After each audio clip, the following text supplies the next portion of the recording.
வணக்கம். Tamil cinema box office இந்த வார வெளியீடு அச்சமின்றி. இந்த படத்தினுடைய கதாநாயகன் விஜய் வசந்த், ஹீரோயினி சிருஷ்டி டாங்கே.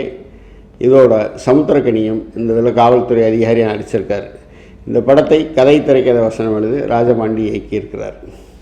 விஜய் வசந்த் ஏற்கனவே நிறைய படங்களில் நடிச்சிருக்கிறார். அந்த படங்கள் எல்லாமே பார்த்தோம்னா ஏதோ ஒரு உப்மா டைப்பான படங்களாகவே வந்திருக்கும். ஆனால் இந்த படத்தில் பார்த்திங்கன்னா விஜய் வசந்தனுடைய நடிப்பு என்பது மெருகேறி போய் ஒரு ஆளுமையும் பண்பட்ட ஒரு நடிகராகவும் இந்த படத்தில் அவருடைய நடிப்பு வெளிப்படுத்துவதற்கு இயக்குனர் கடுமையாக உழைச்சிருக்காருங்கிறது மட்டும் ஒவ்வொரு ஃப்ரேம்லையும் தெரியுது. அதே மாதிரி சிருஷ்டி டாங்கேயும் ஏகப்பட்ட படங்களில் நடிச்சிருச்சு அந்த பொண்ணு. இருந்தாலும் இந்த படத்தில் பார்த்தோம்னாக்க ஒரு இளமை கொப்பளிக்கக்கூடிய ஒரு துருதுப்பான கேரக்டர் அந்த பொண்ணு, அந்த பாத்திரம் அறிந்து அந்த பொண்ணு நடிச்சிருக்குன்னு தான் சொல்லணும். அதே போன்று வழக்கமாக சமுத்திரக்கனி எந்த பாத்திரம் நடித்தாலும் அதில் தன்னுடைய ஆளுமையும் கம்பீரத்தையும் அழுத்தமாக பதிக்கக்கூடிய ஒரு இயக்குனர் நடிகர்.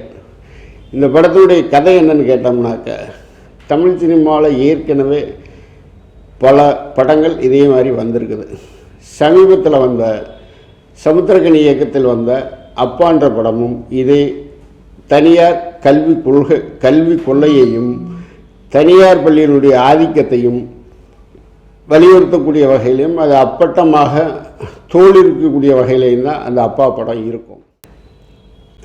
அச்சமின்றி படத்தை பொறுத்த வரைக்கும் தமிழ்நாட்டில் இருக்கக்கூடிய தனியார் கல்வி நிறுவனங்கள் எனக்கு என்ன பண்ணிகிட்ருக்கு, எந்த அளவுக்கு பெற்றோர்களை கொள்ளையடிச்சிட்ருக்கு, தாங்கள் ஒரு தமிழ்நாட்டிலே ஒரு முதல் இடத்தை பிடிக்கிறதுக்காக அந்த கல்வி நிறுவனங்கள் என்ன வல்லமாக திகிடுதத்த வேலையெல்லாம் செய்யுங்கிறத இந்த படத்தில் இயக்குனர் ராஜபாண்டி அனல் தெரிக்கிற வசனங்களில் ஒவ்வொரு காட்சியிலையும் அதை அழுத்தமாக பதிவு பண்ணியிருக்கிறார். ஆளும் அரசாங்கம், அதிகார வர்க்கம் எல்லாம் இருந்தாலும் கூட அதை தங்களுடைய கட்டுப்பாட்டுக்குள் கொண்டு வர முடியும். நீ என்ன பண்ணாலும் பரவாயில்ல, நான் முதல் போட்டு தொழில் பண்ணுறேன், நான் எந்த எக்ஸ்ட்ரீம் எல்லைக்கும் போவேன் அப்படிங்கிறத தன்னுடைய கதாபாத்திரத்தின் மூலமாக ஒரு இதுவரைக்கும் அம்மா கேரக்டராக நடிச்சிட்டு இருந்த சரண்யா மேடம் இந்த படத்தில் ஒரு கிட்டத்தட்ட ஒரு நாகரிகமான ஒரு பணபலம் உள்ள ரவுடித்தனம் எல்லாத்தையுமே செய்வேன் அப்படிங்கிற ஒரு அழுத்தமான கேரக்டரில் ஒரு கேடி தான் கிட்டத்தட்ட. ஆனால் நமக்கு பார்க்கும் பொழுது ஒரு அழகான அம்மாவாக நடிச்சிட்டு இருந்தவங்க இதில் ஒரு அழகான கேடியாக நடிச்சிருக்காங்க. அந்த பாத்திரம் ரொம்ப சிறப்புக்குரியது. ஏன்னா சம்பந்தமே இல்லாமல் பல்வேறு இடங்களில் நடக்கக்கூடிய குற்றச்செயல்கள் எல்லாமே ஒரு புள்ளியில் இறுதியாக இயக்குனர் அதை ஒன்று சேர்த்துருக்கிறது மிகச்சிறந்த திரைக்கதைன்னு தான் சொல்லலாம். ஏன்னா ஒரு பள்ளி தான் மாநிலத்தில் தன்னுடைய பள்ளியில் படிக்கக்கூடிய மாணவன் தான் முதல் மாணவனாக வரணும் அந்த ஆண்டில் அப்படிங்கிறதுக்காக என்ன வேணும்னாலும் செய்வாங்க அப்படிங்கிறத ஒரு நல்லா படிக்கக்கூடிய ஒரு பொண்ணை பேப்பர் திருத்ததில் ஃப்ராட் பண்ணி அந்த பொண்ணை மார்க்கு கம்மியாக்கி தன்னோட பள்ளியில் அடிக்கிற முதல் மாணவனாக கொண்டு வர்றது. அப்போ அது தெரிஞ்சு அதனால் ஏற்படக்கூடிய பல்வேறு சம்பவங்கள், கொலை, அடிதடி, வெட்டுக்குத்து எல்லாத்தையும் ஒரு புள்ளியில் கொண்டு கிளைமாக்ஸில் கல்வி போதிக்கிறவன் கர்ணகொடூரமாக ரவுடியாகவும் தமிழகத்தில் இருக்கிறான்.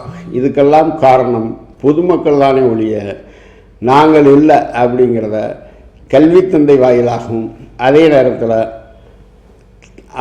மாநிலத்தை ஆளக்கூடிய கல்வி அமைச்சர் வாயிலாகவும் நீங்கள் திருந்திட்டீங்கன்னா எல்லாமே இங்கே சரியாக வரும்டா, நீங்கள் ஏன் திருந்த மாட்டோம்ன்றீங்க அப்படிங்கிறத அழுத்தம் திருத்தமாக இன்றைக்கி இருக்கக்கூடிய அரசியல் சூழலில் தைரியமாக ஒரு நேர்மையான பதிவாக எல்லாருமே அரசாங்கம் கொடுக்கக்கூடிய அனைத்து சலுகைகளையும் கேட்டு வாங்குறீங்க, ஆனால் அரசாங்கம் நடத்தக்கூடிய பள்ளியில் மட்டும் ஏன்னா படிக்க மாட்டோம்ன்றீங்க அப்படிங்கிறத சாட்டேடியாக வச்சிருக்கிறாரு இயக்குனர் ராஜபாண்டி. இந்த படத்தை பொறுத்த வரைக்கும் இப்படிப்பட்ட முயற்சிகள் என்பது தமிழ் சினிமாவில் வரவேற்கப்பட வேண்டிய படம். இந்த படம் தமிழக மக்கள் பார்க்கணும், இந்த படத்தை ஆதரிக்க வேண்டும், இந்த படம் வெற்றி பெற வேண்டும் என்பதுதான் தமிழ் சினிமா பாக்ஸ் ஆஃபீஸினுடைய வேண்டுகோள், ஆசை.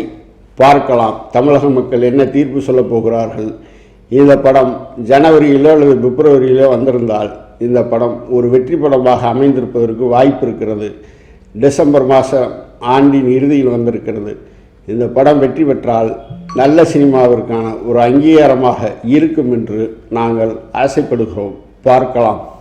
தமிழ் சினிமா ரசிகர்களுடைய ரசனை எப்படி இருக்குன்றது. இந்த பகுதி பிடித்திருந்தால் லைக் பண்ணுங்கள், சப்ஸ்கிரைப் பண்ணுங்கள். நன்றி, வணக்கம்.